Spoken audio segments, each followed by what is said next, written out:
Hello दोस्तों, ये particular video civil procedure code के रिगार्डिंग है, जिसमें एक बहुत इंपॉर्टेंट बात कि हमें सिविल प्रोसीजर कोड कैसे पढ़ना चाहिए या एग्जामिनेशन पॉइंट ऑफ व्यू से प्रेपरेशन किस वे से करनी है in order to get good score in the examination.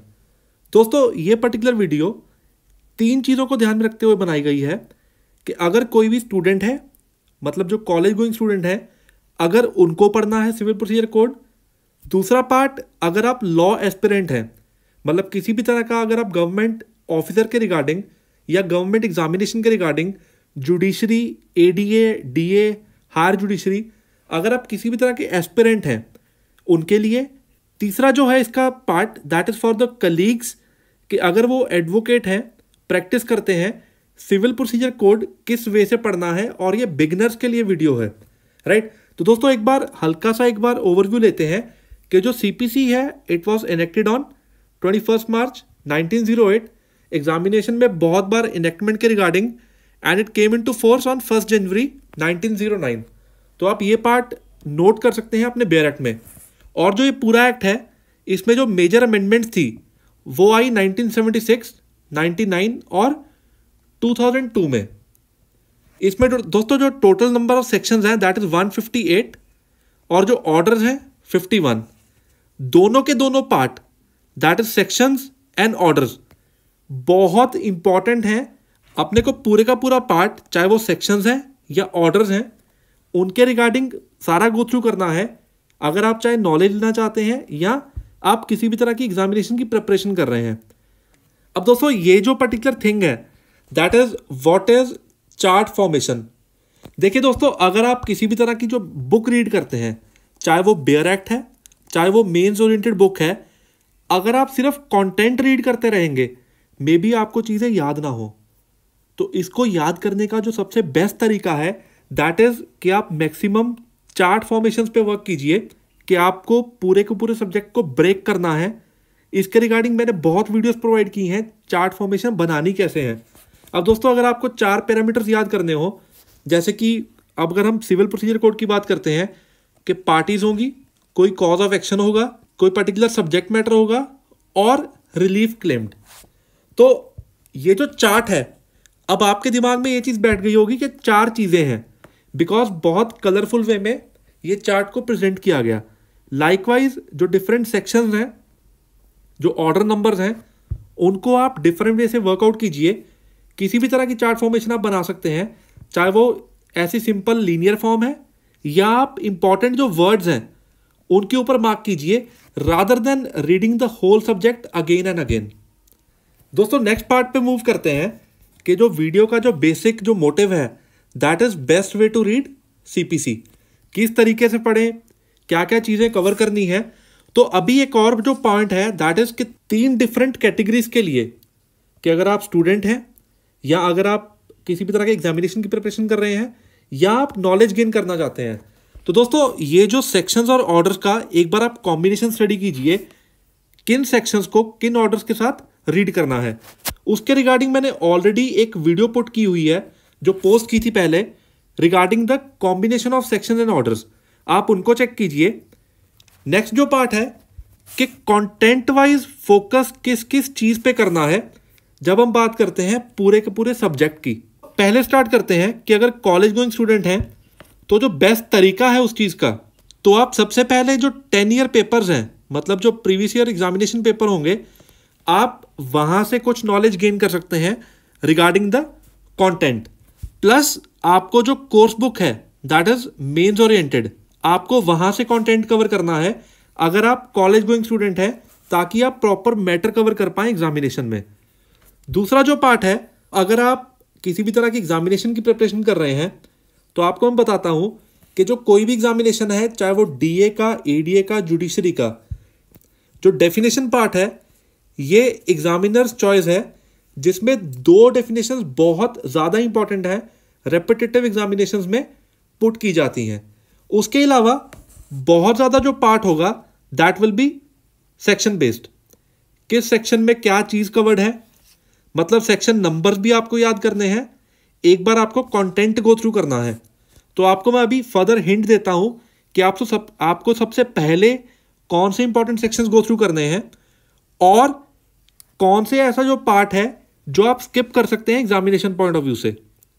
Then keywords पे वर्क करना होगा, जो इंपॉर्टेंट वर्ड्स हैं ये आपको फोकस बनाना होगा, कौन से कीवर्ड्स हैं with the help of previous year papers. Important case laws पे वर्क करना होगा, इसके रिगार्डिंग भी मैंने एक बहुत इंपॉर्टेंट जो क्वेश्चन है काफ़ी स्टूडेंट्स का, कौन से केस लॉस कवर करने हैं उसके रिगार्डिंग बात की है। दोस्तों एडिशनल जो पॉइंट होते हैं यहाँ से बहुत हद तक पेपर कवर किया जाता है। Then illustrations, maxims and equal जो पेपर होता है वो होता है ऑर्डर्स में से, राइट। सेक्शन सीरीज मैंने इस वजह से लिखा कि कुछ चंक ऑफ सेक्शंस हैं जहाँ से एग्जामिनेशन का जो पार्ट है मेजॉरिटी पार्ट कवर किया जाता है, और वो सेक्शन जैसे कि जो सीरीज है 1 to 25, that is very very important. Major chances हैं कि पेपर में वहां से क्वेश्चन जो नंबर है, चाहे वो सेक्शन नंबर है या कंटेंट है, वहां से पुट किया जाता है। ऑर्डर्स वाले पार्ट में order number 27 to 37 very very important. Apart from it order number 1 to 10, मतलब वहां पे आपको ऑर्डर नंबर भी याद करने हैं, प्लस जो उनके रूल्स हैं आपको वो भी याद करना है, जो ये पर्टिकुलर पार्ट की बात कर रहे हैं हम ऑर्डर्स की। अब जो नॉलेज वाला पार्ट है दोस्तों, अगर आप सिर्फ नॉलेज गेन करना चाहते हैं then what you can do is, एक बार सेक्शंस को रीड करके पैरेलल ऑर्डर्स को आप रीड कर लीजिए, ठीक है, चाहे वो पहले सेक्शन सारे रीड कर लीजिए देन ऑर्डर नंबर्स। तो आप जब ऑटोमेटिकली सारा पार्ट एक बार गो थ्रू करेंगे आपको हिंट मिलेगा कि सिविल प्रोसीजर कोड में क्या क्या चीज़ें कवर्ड हैं। एडिशनल किस वे से वो चीज़ें रीड करनी है उसकी भी हम बात करते हैं इस पर्टिकुलर वीडियो में। अब कुछ दोस्त वो ये जानना चाहते होंगे कि जो एग्जामिनर्स चॉइस है, मतलब पेपर कहाँ से मेजर जो पार्ट है हमें वो कवर करना चाहिए या नॉलेज पॉइंट ऑफ व्यू से रीड करना चाहिए। दोनों मोटिव डिफरेंट है यहाँ पे, राइट। अगर आप जुडिशरी एस्पिरेंट हैं उस केस में आपको जो हमने बात की कि सारे के सारे सेक्शन नंबर्स इवन वो भी याद होने चाहिए, ऑर्डर नंबर्स याद करने होंगे आपको, इलस्ट्रेशन कवर करनी होंगी, केस लॉज सिलेक्टेड कौन से होंगे उसके रिगार्डिंग वीडियोस पोस्ट की गई हैं। इंपॉर्टेंट कीवर्ड्स को मार्क करके आपको जो इंपॉर्टेंट एरिया है, लाइक जैसे मैंने सेक्शन नंबर 1 to 25 बताया, अच्छे से रीड करना है, प्लस मेंस ओरिएंटेड भी रीड करना है। लाइकवाइज जो ऑर्डर नंबर्स बताए, order number 1 to 10 very very very important. तो आपको ये सारा एरिया समझना भी है, सेक्शन नंबर्स भी रीड करने हैं, राइट।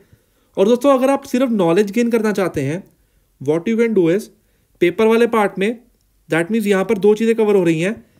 अगर आप पेपर ओरिएंटेड पढ़ रहे हैं आपको बेयर एक्ट, ठीक है, प्लस आपको जो मेंस ओरिएंटेड कंटेंट है वो आपको अच्छे से रीड भी करना है, मार्क भी करना है। जो आपको कंटेंट है आप बेयर एक्ट पे भी मार्क कर सकते हैं अगर आप मेंस का कंटेंट पढ़ चुके हैं, राइट। अगर आपको सिर्फ नॉलेज गेन करनी है, सफिशिएंट टाइम है, एक बार बेयर एक्ट रीड करके इजी है उसकी जो एक्सप्लेनेशन और एक प्रॉपर क्रोनोलॉजिकल ऑर्डर में उसको फॉलो किया गया है। मेरे अकॉर्डिंगली आप ये बुक भी फॉलो कर सकते हैं रीडिंग पॉइंट ऑफ व्यू से। और जो दोस्त लोग मेंस की तैयारी कर रहे हैं उनके लिए भी ये बुक बहुत इंपॉर्टेंट है। और दोस्तों एडिशनल आप केस लॉज रीड कर सकते हैं अगर आप सिर्फ नॉलेज गेन करना चाहते हैं। केस लॉज में पूरे का पूरा केस, चाहे वो कितने भी पेजेस का है, उसमें आपको पूरे ओवरऑल एक ओवरव्यू मिलेगा सिविल प्रोसीजर कोड के रिगार्डिंग। तो आप ये पार्ट भी कवर कर सकते हैं साथ के साथ। एक ऐसा क्वेश्चन फॉर्मेशन जो स्टूडेंट्स नॉर्मली पुट करते हैं, is it important to read और cover all the case laws for the examination. दोस्तों आपको कुछ सिलेक्टेड एरिया पहले कवर करना होगा, देन अगर आपके पास प्रॉपर टाइम है तब आप सारे के सारे केस लॉज एक बार रीड कर सकते हैं। मतलब आप उसकी जिस्ट बना के रखिए, उसके इंपॉर्टेंट एरिया को निकाल कर then you can write it on a notebook. बार बार पूरे का पूरा केस लॉ टाइम नहीं मिलेगा आपको पढ़ने का, राइट। उसके बाद जो पार्ट है how to make command on the subject, command बनानी कैसे है। तो दोस्तों मेरी जो यहाँ पे सजेशन है कि अगर आप रीड करते हैं सीपीसी को, उसको अच्छे से आप रिवाइज कीजिए रेगुलर इंटरवल्स पे, अदरवाइज कंटेंट भूल जाएंगे आप। इसकी प्रॉपर लिस्ट बनाइए सेक्शन नंबर्स की, प्लस ऑर्डर्स की पैरेलल, किन सेक्शंस के साथ आपको किन ऑर्डर्स को रीड करना है, जो ऑलरेडी वीडियो पोस्ट कर दी गई है, केस लॉस के रिगार्डिंग जैसा कि आपको मैंने बताया कि इंपॉर्टेंट केस लॉस पहले एक बार रीड कर लीजिए, then work on the keywords कि पूरे केस लॉ में इंपॉर्टेंट की एरिया कौन सा है। जैसा कि हमने सेक्शन में बताया था कि आप कीवर्ड्स पे, अगर आप कीवर्ड्स पे फोकस डालेंगे, एक तो थोड़ा आप जिस निकाल पाएंगे पार्ट में से और आपको हर चीज़ याद रखनी नहीं होगी, राइट। तो आप जो सबसे इंपॉर्टेंट एरिया है केस लॉस में, उसको आप जीरोक्स करवा सकते हैं कि ये पर्टिकुलर पैराग्राफ आपको कवर करना है इस पर्टिकुलर केस लॉ में। दोस्तों इसके थ्रू अगर आप इस वे से, इस प्रोसीजर के थ्रू अगर आप तैयारी करते हैं, ऑटोमेटिकली सिविल प्रोसीजर कोड आपको थोड़ी इजी लगेगी और आप जल्द से जल्द आप कम समय में ये सारा कंटेंट गो थ्रू कर पाएंगे सिविल प्रोसीजर कोड का, राइट। और वीडियोस के लिए आप इस चैनल को सब्सक्राइब कीजिए, साथ ही में बेल आइकन क्लिक करना ना भूलें, ताकि जब और वीडियोस पोस्ट किए जाएंगे नेक्स्ट वाले, आपको उनके रिगार्डिंग अपडेट्स मिल पाएंगे साथ के साथ। Thanks a lot for watching this video, stay tuned.